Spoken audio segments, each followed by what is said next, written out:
Começando mais um episódio do AcriCast e hoje estreando com um estúdio novo, com um formato novo, trazendo ele que é médico veterinário, diretor técnico da Acrimate, Francisco Manzi. Manzi, obrigado por participar com a gente aí de mais um episódio do AcriCast, inaugurando o nosso estúdio novo, né? Sim, sempre é um grande prazer e a Acrimate, como sempre, inovando, né? E a gente vai falar muito aí de Acrimate, vamos falar muito de pecuária, mercado, exportação, mas vamos começar a falar sobre a Acrimate, Chico. As pessoas da Baixada Cuiabana, na hora que você fala sobre Acrimate, a primeira coisa que elas pensam, parque de exposição, show, toda essa parte ali do parque, e não é bem isso, né? O que é a Acrimate? Explica pro pessoal aí. Então, a Acrimate, ela foi fundada em 1970, né? Vai completar 54 anos 54. este ano, em setembro, né? E, de fato, né, ficou arraigado, né? Porque nos primeiros 38 anos da Acrimate, ela se ateve mesmo à Baixada Cuiabana, já começou ali como uma entidade representativa de classe, mas o principal evento, né? Assim como hoje nós temos vários, como o Acricorte, o Acrimate em Ação, esse Acricast, na época o principal evento era a Expo Agro. E o interessante é que esse ano foi a 56ª Expo Agro, ou seja, ela é 2 anos mais velha que a Acrimate, né? A exposição começou antes da criação da associação, da fundação, e através da exposição é que se criou, então, se viu a necessidade de uma entidade representativa de classe. Isso para a Baixada Cuiabana ficou muito forte, né? E depois da estadualização, né, que ocorreu em 2007, ela cedeu em comodato, então, a realização da Expo Agro para o Sindicato Rural de Cuiabá. E ela se ateve, né, está se atendo a ser uma entidade para representar mesmo os interesses dos produtores, dos pecuaristas de uma forma geral, e ir além da Baixada Cuiabana. Então, ela se estadualizou, hoje ela tem 26 representantes regionais e ela ocupa assento nos principais fóruns de discussão da pecuária de corte do Brasil. Então, estamos lá na Câmara Setorial da Carne, na Comissão de Pecuária de Corte da CNA, estamos na Sociedade Rural Brasileira, ocupamos também 2 assentos internacionais, né? Estamos no Ministério da Agricultura. Toda vez que se fala em pecuária, se lembra da Acrimate. Estando relacionada à pecuária de corte, sempre se lembra da Acrimate. Acontece um caso de febre aftosa lá na Ásia. Eles procuram Imediatamente a a Acrimate é chamada E hoje, para falar. hoje a Acrimate ela está atendendo aí todo o espaço de Mato Grosso, então todo lugar tem um regional, tem um diretor nosso que também é pecuarista, então ele sabe das dores do pecuarista e ele justamente está lá para isso, né? Para trazer essas demandas para a Acrimate aqui em Cuiabá, que pode, na capital, resolver com a Assembleia, com o governo. Então tem essa importância dos núcleos nos municípios do interior, né? Sim, quando foi feita a estadualização da Acrimate, cada regional, hoje são 13 regionais que a Acrimate tem, então por isso que são 26, são 13 diretores com 13 suplentes, né, que cobrem todos os 142 municípios, né? Eles têm lá, tem a sua sede, normalmente no lugar onde ele vive, mas ele atende toda uma região. Então hoje nós temos aí a Acrimate representada em todos os municípios do estado de Mato Grosso, como eu falei, nesses assentos aí estaduais. Mas voltando aqui à Baixada Cuiabana, como ficou durante muitos anos, então até hoje, quando a gente sai, se encontra com as pessoas aqui, eles já perguntam, e esse ano vai ter Expo Agro? Quem que vai cantar no show e tal? E a gente, principalmente aqui para a população da Baixada Cuiabana, a gente tem que estar sempre falando, não, hoje é o Sindicato Rural, é ele que faz, aliás, com muita qualidade, acabamos de ter a Expo Agro, né? O presidente aí, o Celso Nogueira, fazendo com muita qualidade, com muita disciplina, e fez a 56ª Expo Agro, mas a Acrimate hoje, a sede é no Centro Político Administrativo, aqui. Não mais no parque. Não mais no Parque de Exposição, a gente está a poucos metros aqui do Palácio do Governo, da Assembleia Legislativa, da Secretaria de Meio Ambiente, do INCRA, do INDEA, E importante que a gente também a gente fica em um prédio que a gente tem outras entidades, então a gente tem essa proximidade com a ProSoja, com a AMPA, com a Crismate.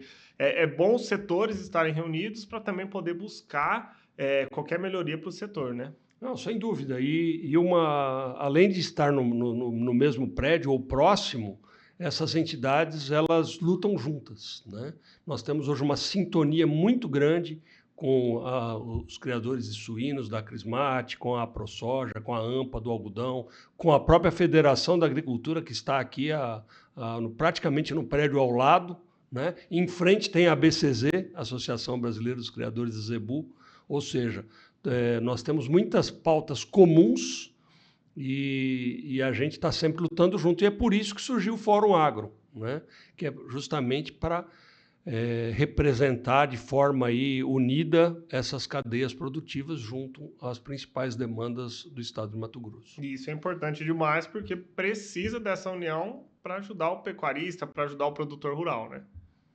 Isso que o nosso objetivo é esse, é sempre defender em todas as esferas, em todos os assentos possíveis, mostrar aquilo que a gente faz com muito orgulho, que é dentro da porteira, com sustentabilidade, com novas tecnologias, com sucessão familiar. A gente sempre fala que a atividade pecuária ela é diferente de uma pessoa que monta uma empresa, né, trabalha um tempo, aí depois abre na bolsa, aí ele sai muitas vezes do negócio. Não, a pecuária é uma atividade que é de pai para filho, é de avô para neto, e por isso que a gente se preocupa tanto com o meio ambiente, porque a gente sempre quer deixar uma qualidade cada vez maior da nossa empresa pecuária para os nossos sucessores. Para as próximas gerações, né? Chico, a gente falando dos projetos da Crimate, um deles é o Acrimate em Ação. A gente falou aí do interior, da gente ter os representantes, e a gente tem também o Acrimate em Ação, que é um evento que a gente percorre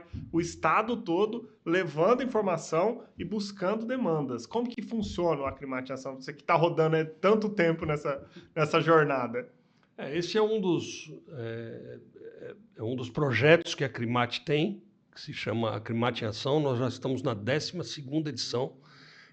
Foi praticamente ininterruptas, né? Todos os anos nós só tivemos que suspender em função da pandemia, mas nós sempre procuramos ali escolher temas que sejam de interesse dos próprios produtores, e a gente sabe quais são eles em função de todas as conversas que a gente tem com os nossos representantes regionais, e também a cada evento a gente leva o pessoal do IMEA, faz um questionário, e ali a gente levanta quais são as dores, as dificuldades, e baseado nisso a gente escolhe aí um palestrante. Então já falamos de bem-estar, já falamos de boas práticas, falamos de melhoramento genético, já falamos de gestão, já falamos de sucessão familiar, né? Já falamos de intensificação, já falamos do boi 777, já falamos da qualidade de pastagens. E a gente leva uma palestra magna, vamos dizer assim, mas tão importante quanto a palestra é a Crimate estar lá para ouvir de fato os pecuaristas, as dificuldades, as dores, trazer as demandas, né, para depois aqui a gente levar aí para os órgãos competentes. Vou citar como um exemplo que nem é diretamente relacionado ao agro, mas muito importante. Estivemos num evento lá em São José dos Quatro Marcos e um produtor falou: olha, nós estamos aqui sem delegado de polícia, né, numa cidade da fronteira, praticamente com a Bolívia. E que não tem nada a ver com a Crimate, mas ao mesmo tempo tem muito a ver, né? Teoricamente não teria, mas a gente sempre fala que aquilo que a gente não sabe, a gente sabe quem sabe, né? Então, chegamos aqui, procuramos imediatamente o secretário de Segurança Pública, e o delegado de lá tinha sido aposentado e ainda não tinham colocado o outro no lugar, mas se criou uma força-tarefa e rapidamente isso foi resolvido. Existem pautas comuns também, que são a questão das estradas, das pontes. Teve uma ponte, né, que a gente até acompanhou, que há vários anos veio discutindo sobre essa ponte, de ter ou não ter, e agora a gente passa novamente e vê que está sendo construído, que já está avançado, e isso é uma vitória tanto para o pessoal da cidade próxima, mas também para a gente que percorre, e a gente vê que realmente isso vai ajudar na necessidade do pecuarista, do produtor rural, né? São dois exemplos de pontes bem interessantes. Um é esse que você me falou, que é a ponte sobre o Rio Juruena, né, que praticamente vai ligar ali Cotriguaçu, aquela região toda, aqui com o norte, chegando ali em Nova Canaã do Norte, chegando em Nova Bandeirantes, né, e podendo atingir a 163, né? Essa é Isso aquela que vai cortar, que vai diminuir uma distância grande ali. vai ligar essa região, né, a 163, que é o polo aí, que daqui a pouco nós vamos ter uma ferrogrão e tudo mais, então interligando o estado. Quando nós fomos, nós demos aquele passeio de barco e tudo mais, só estava ali o esqueleto, agora já saiu, né, umas novas imagens dessa ponte, já bem avançada, né, e a gente espera que dentro em breve isso seja concluído. E também uma lá em São José do Rio Claro, sobre o Rio Arinos, aonde era uma ponte de madeira que tinha sido queimada, né? E os produtores de Rio Claro tinham que dar uma volta de 130 quilômetros para poder chegar em São José do Rio Claro. Agora essa ponte está feita de concreto, né? Foi uma das demandas, não foi só a Acrimate, evidentemente, teve toda uma mobilização, inclusive do Clube de Dirigentes Lojistas da cidade e tudo mais, mas também teve aí o empurrão da Acrimate para que a gente conseguisse ter essa ponte. Que, por sinal, a logística, né, é uma das coisas mais importantes do Mato Grosso. A gente sabe que nós somos um grande polo produtor, mas a gente está muito distante, é quase 2.000 quilômetros dos portos, tanto para o norte quanto para o sul, e é importante, então, que a malha rodoviária ela seja priorizada, assim como a questão das pontes. Essa questão da logística, a gente também no Aclimatização acompanhou o ano passado, né, naquela região de Castanheira, aquele trecho que estava totalmente no barro e o pessoal não tá, tinha caminhão que estava 2, 3 dias parado, eu acho que era Castanheira, né? E a gente fez imagens, trouxe para cá e teve uma repercussão grande e resolveram o problema, né? Mas a questão principal da logística que eu quero chegar é essa: o pecuarista ele sofre muito com a logística porque os animais eles não podem ficar tanto tempo parado, o transporte prejudica. Como que funciona? Você, como médico veterinário, explica como que funciona esse dano para o animal e para o pecuarista de uma logística ruim. A pecuária, quando ela chegou no Mato Grosso, os animais chegaram andando, né? Eles vieram tocados. Você trazia o animal magro, trazia as vacas, essas vacas iam se reproduzindo, parindo, e você tirava o gado gordo ou para levar para as áreas de engorda sempre tocado. E isso tem toda uma história que o Brasil conta aí através das músicas, né? Travessia do Araguaia e tudo mais. Essa realidade mudou, né? Hoje os animais eles são transportados em caminhões. E isso facilitou por um lado, mas por outro, as estradas têm que estar em condição. Então, tanto o asfalto como as estradas vicinais precisam ser patroladas, os buracos tampados e tudo mais, até por uma questão de bem-estar, a questão para o animal não se machucar, para que o transporte seja o mais rápido possível, porque você está tirando o animal de uma condição natural dele no pasto e você está levando para uma outra área. É importante que seja rápido, mas que seja, ao mesmo tempo, confortável, assim como é para a gente, né? Então, essa questão da logística é muito importante. E a agricultura chegou num segundo plano, né? Ela chega normalmente, o asfalto chega antes, ou chega próximo, né? Pelo menos quando ele está ali desenhado, é que ali se avança uma nova barreira agrícola, né? Então, uma nova fronteira agrícola. Então, é muito importante que a questão da logística, o Mato Grosso tem praticamente 25.000 quilômetros de estradas que precisam ser asfaltadas para que a gente possa interligar. A exemplo dos outros estados, né? O estado de São Paulo, lá onde eu nasci, por exemplo, desde o governo Franco Montoro, que nenhum pecuarista anda mais de 20 quilômetros fora do asfalto, nos 600 e tantos municípios que tem em São Paulo. A gente espera ver isso num futuro breve também no estado de Tomara, Mato Grosso. precisa, porque tem estrada de chão aí, né, Chico? Tem muito. Falando dos projetos, continuando falando dos projetos da Acrimate, um projeto que é muito importante também é o Pecuária em Pauta, né? A gente trazer essa desmistificação de alguns assuntos para jornalistas que comunicam com o público final Isso é muito importante tanto para a pecuária quanto para a agricultura, mas trazer essa desmistificação, falar sobre o que realmente tem que ser falado da pecuária é bom e tem trazido bons resultados, né?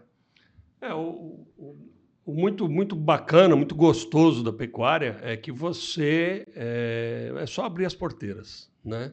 Nós não temos nada para esconder, nós temos muito orgulho daquilo que a gente faz e a gente tem sempre divulgado que o Mato Grosso tem 62% de cobertura vegetal nativa, em que pese sejamos o maior rebanho, o maior produtor de milho, soja, algodão e tudo mais, mas um campeão de preservação. E a gente precisa fazer com que o público receba isso. E através do Pecuária em Pauta, a melhor forma que tem é a gente mostrar aquilo que a gente faz para os profissionais comunicadores, né? Os jornalistas, estudantes de jornalismo, ou aqueles apresentadores e tudo mais, para que eles possam traduzir na linguagem do consumidor, né, na linguagem da população que não tem familiaridade com o campo, aquilo que a gente já faz com muito orgulho. Então, o Pecuária em Pauta foi criado para isso.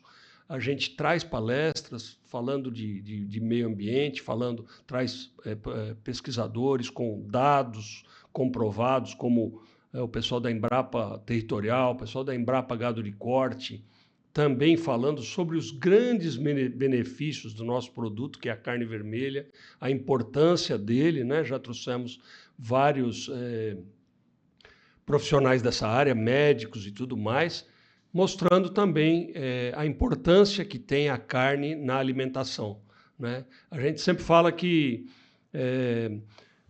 a carne, quando você pergunta por que você come carne, não é porque é gostoso, né? Mas ela tem uma dupla vantagem, né?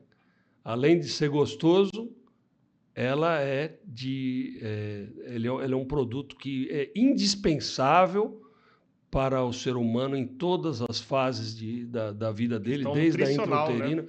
o aspecto nutricional. Você pergunta para a dona de casa por que você toma suco de limão de manhã espremido, né? Sem açúcar. Fala, não, porque é rico em vitamina C. A carne também tem, né? E além de tudo é gostoso. Então, às vezes você tem que tomar muitos outros suplementos ou ingerir alimentos que não são tão saborosos assim em função da saúde. A carne tem essa dupla vantagem, né? E isso a gente mostra também no Pecuária em Pauta, mostrando para os comunicadores, para que isso chegue também para todos os ouvintes, os telespectadores, os internautas, qual seja o meio, o veículo de comunicação que ele trabalha. Bacana. E vamos falar agora de mercado, números, exportação. O mercado, como que tá? A gente está passando por um ciclo ali, voltando para um ciclo aí possivelmente de alta. Foi uma baixa muito intensa nos últimos meses. E agora, o que a gente tem para o futuro? A sua excelência o mercado, né? Porque é ele realmente quem define, né? A gente sempre fala, nós não somos formadores de preço. O pecuarista ele é um tomador de preço, então ele liga lá para as lojas veterinárias, fala quanto que está a vacina, quanto que está o sal, quanto que está o vermífugo. Na hora que ele vai abater, ele liga para a indústria e fala quanto que você paga, né?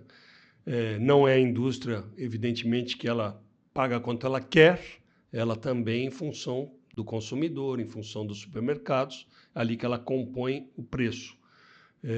Nós tivemos realmente um período grande de baixa, né, maior do que a gente quase poderia suportar.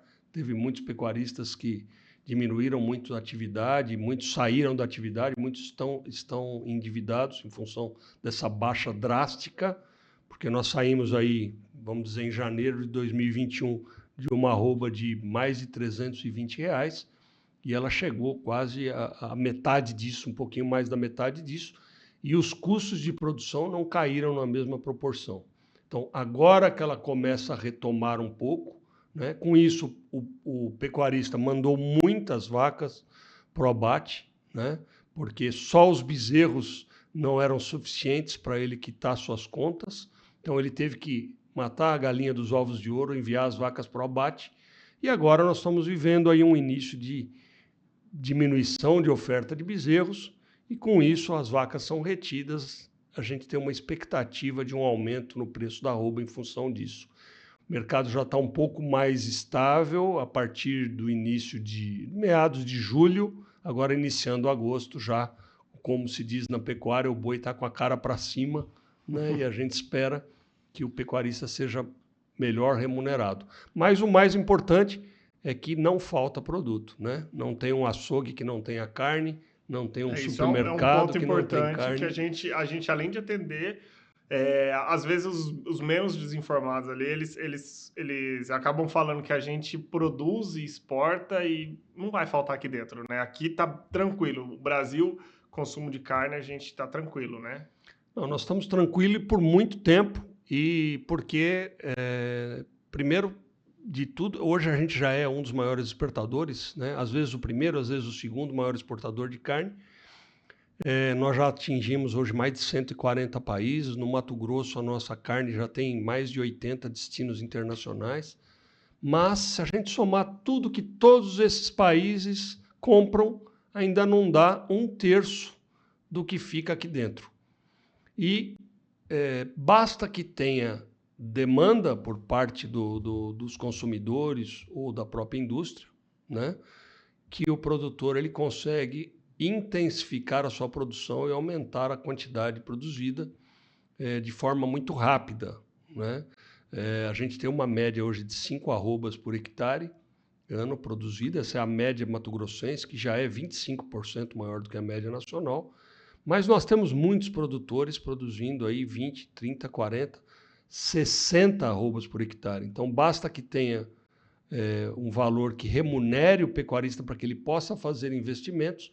Tecnologia nós temos para continuar abastecendo muito mais mercados, muito mais quantidades dos que já compram e também atendendo com tranquilidade o mercado interno.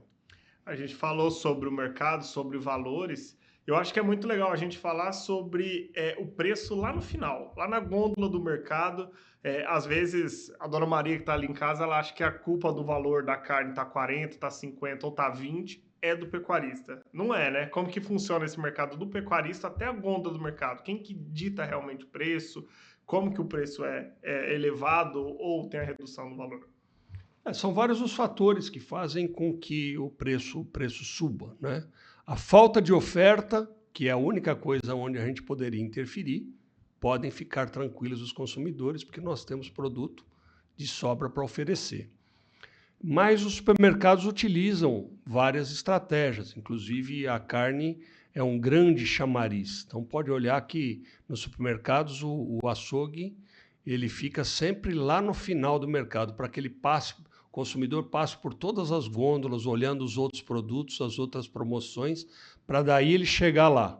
E com isso ele pode colocar uma margem um pouco maior na carne, né, e dar um desconto nos outros produtos. Então a carne influencia na queda de preço dos outros produtos também, né? A margem dele é maior. Nós temos um estudo que nós pedimos para o IMEA, num período de 10 anos, a arroba valorizou 150%. Isso, levando em conta a inflação e tudo mais, correção de preços mesmo, foi 150% o valor pago para o pecuarista. Mas a carne na gôndola subiu 240% no mesmo período, ou seja, a carne na gôndola se tornou mais cara e a principal diferença ficou justamente no varejo, né? Então, o que a gente aconselha sempre para as donas de casa? Primeiro, jamais tirar uma proteína tão importante para a dieta, tirar do cardápio. Então, a carne bovina tem uma vantagem, né?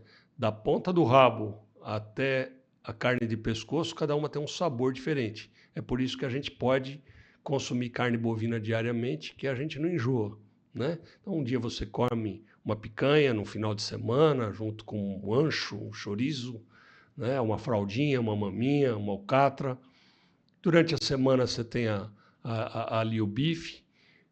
Também você pode usar como carne ingrediente, então macarrão à bolonhesa, você pode fazer um escondidinho, você pode fazer almôndega, né? Você pode fazer a carne cozida junto com com legumes, né? A Até variação a é muito carne, a grande. variação é muito grande, a rabada é muito boa, uma carne extraordinária, né? Em termos de sabor. Então, quando a carne sobe um pouco, ao invés de mudar de proteína, muda o corte, né? E a gente sabe que o preparo é tão ou mais importante, às vezes, do que a própria qualidade do animal ou da conservação da carne. Com certeza, a gente está falando de preço, falando também sobre a sustentabilidade. E o pecuarista, outra coisa que o pecuarista sofre bastante é com essa questão da sustentabilidade, porque o Brasil é o único país que o produtor, dependendo da região dele, se for cerrado, se for da região de outra planície, ele acaba tendo que deixar alguma parte da propriedade sem produzir. Hoje, como que tá esses números? Cerrado, tem essa parte da preservação que o pecuarista ele cuida rigorosamente, né? Nós temos um código florestal, ele foi aprovado a duras penas, foram muitos anos de discussão. Ele praticamente não deixou contentes nem ambientalistas nem produtores, né? O que, por um lado, pode ser que seja uma forma de equilíbrio, né? Quando você não agrada ninguém, é sinal que você entrou num equilíbrio. Porém, ele é o código florestal mais restritivo do mundo. Aliás, é o único país que tem um código florestal separado por bioma, né? E isso, numa lei, se diminuiu o que era completamente diferente. Por exemplo, a Amazônia, até 1996, você tinha que preservar 50%. Né? Hoje, com o Código Florestal, você tem que preservar 80%, né?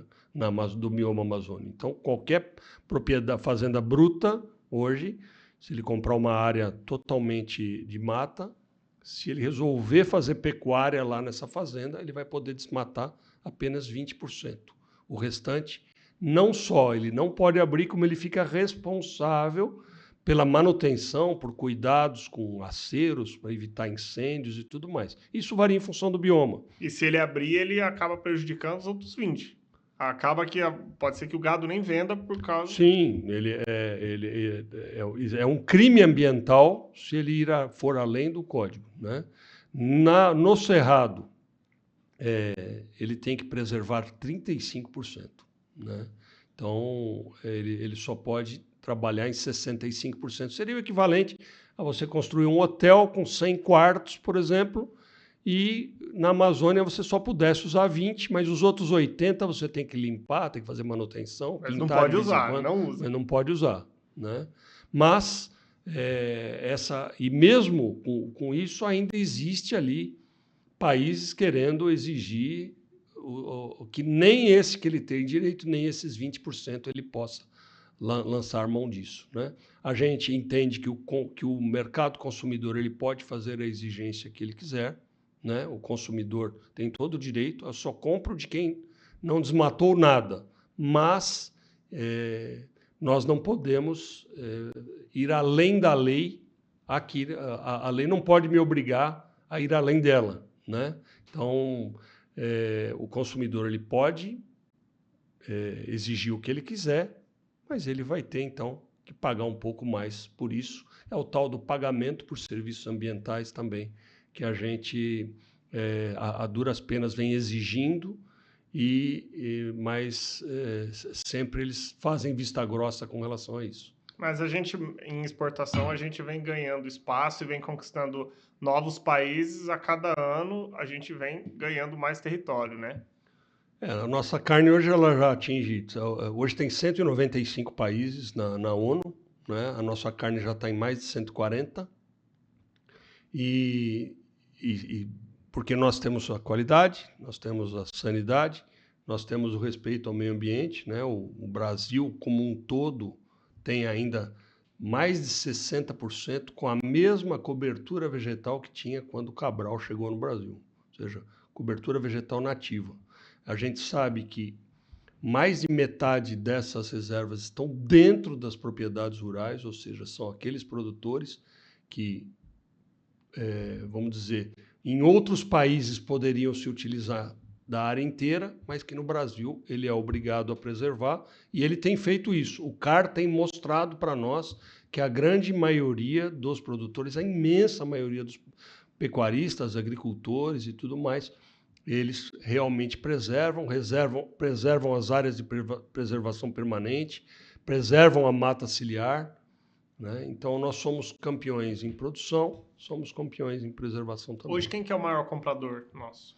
Hoje, o nosso maior destino é a China, né? Ela, de uns anos para cá, ela aumentou e muito, né? A sua participação como compradora, né? Hoje, a gente envia para a China o equivalente a 600 mil bois todo mês, né?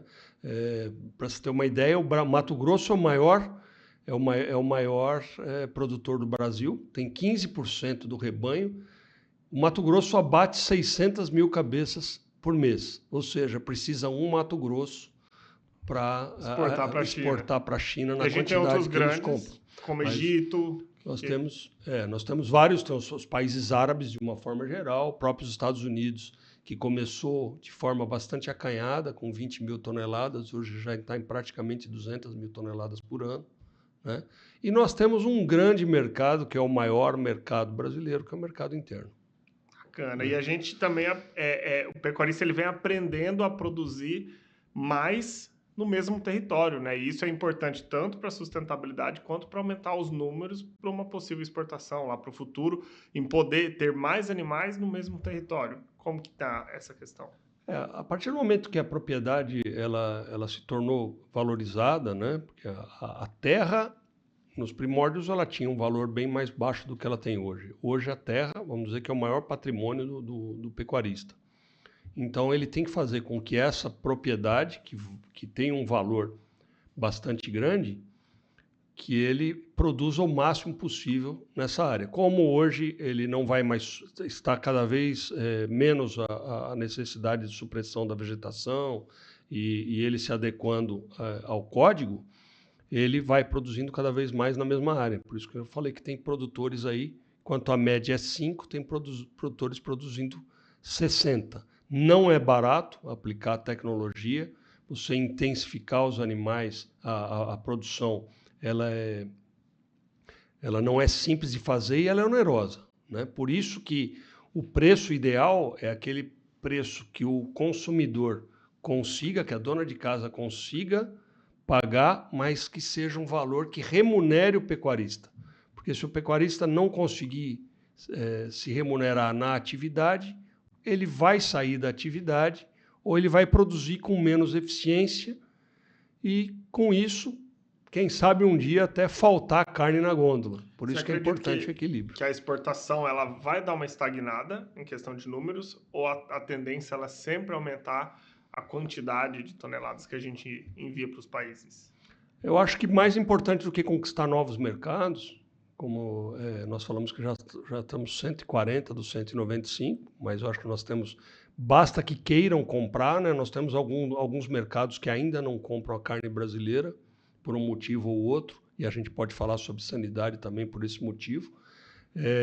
Mas o mais importante é que esses mesmos países consumidores possam comprar uma quantidade maior, né? A gente sabe que a China, ela tem lá hoje, é o país mais populoso do mundo, tem 1 bilhão e 400 milhões de pessoas que ainda consomem em torno de 7 quilos de carne bovina por habitante ano, enquanto que no Brasil o nosso consumo beira os 30 quilos, né?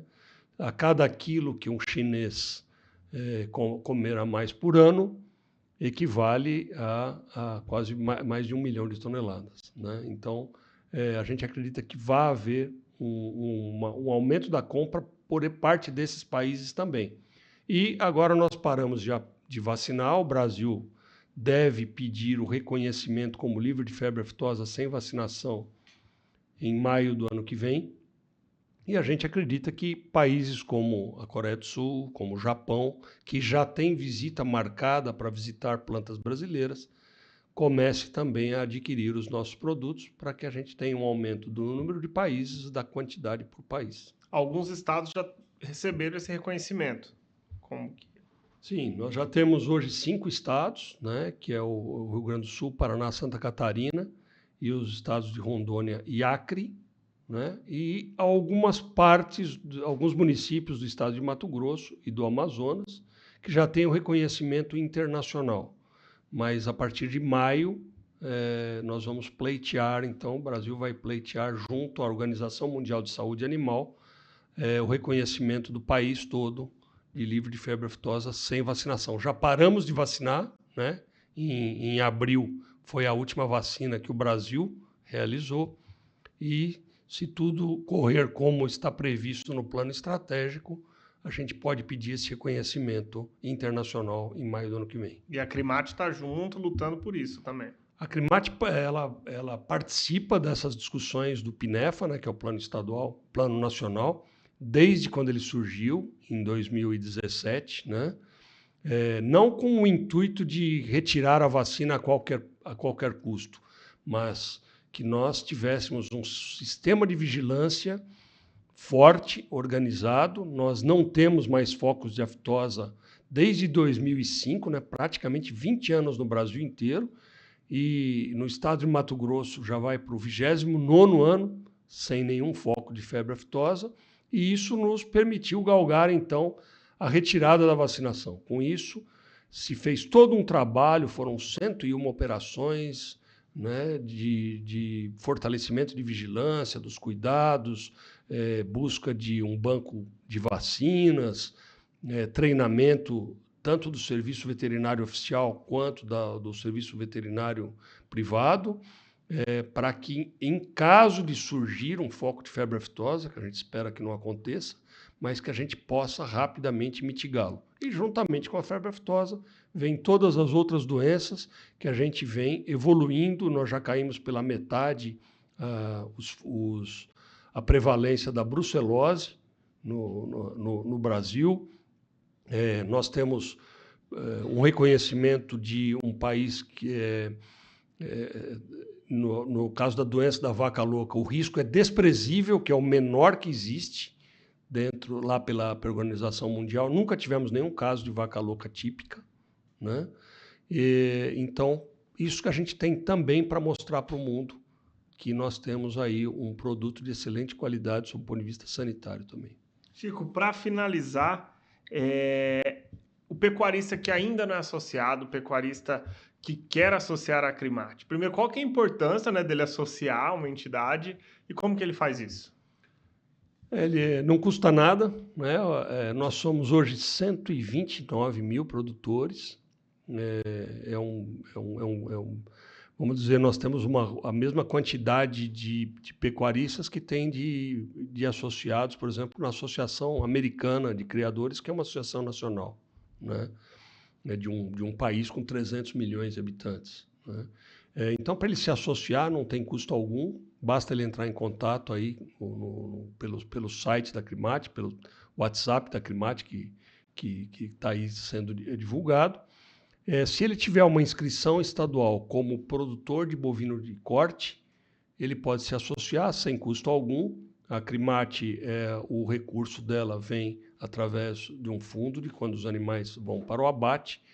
E a gente tendo um maior número de associados, hoje nós já temos cerca de 4 mil associados, mas a gente espera que todos os pecuaristas se associem à Crimate para que a gente possa ter uma voz cada vez mais forte quando na luta dos interesses de todas as áreas, quer seja de uma solicitação de um delegado de polícia, quer seja de uma alteração de uma lei, quer seja de um melhor entendimento com relação a boas práticas, com relação a bem-estar, com relação aos assentos que a gente ocupa. A entidade sendo forte, a pecuária vai estar melhor representada. Perfeito, Chico. Obrigado pela participação, obrigado aí por trazer esse conteúdo que enriquece a nossa pecuária e que sempre leva informação para as pessoas. A gente que agradece sempre e estejam sempre ligados aí nas ações da Crimate, quer seja participando na Crimate em Ação, quer seja vindo no Acricorte, você que é jornalista, quer seja vindo no Pecuária em Pauta, e também se associando à Crimate para que a gente seja cada vez mais forte. É isso aí. Só entrar em contato, WhatsApp, redes sociais, que a gente está disponível. E a gente encerra mais um episódio do AcriCast, a voz da pecuária de Mato Grosso, e falamos com ele, o Francisco Manzi, roubando tudo aí. Obrigado pela participação de todos. E você que quer acompanhar novos episódios, toda semana a gente tem episódios novos. Temos também alguns outros episódios. Acompanhe a gente e siga nas nossas redes sociais.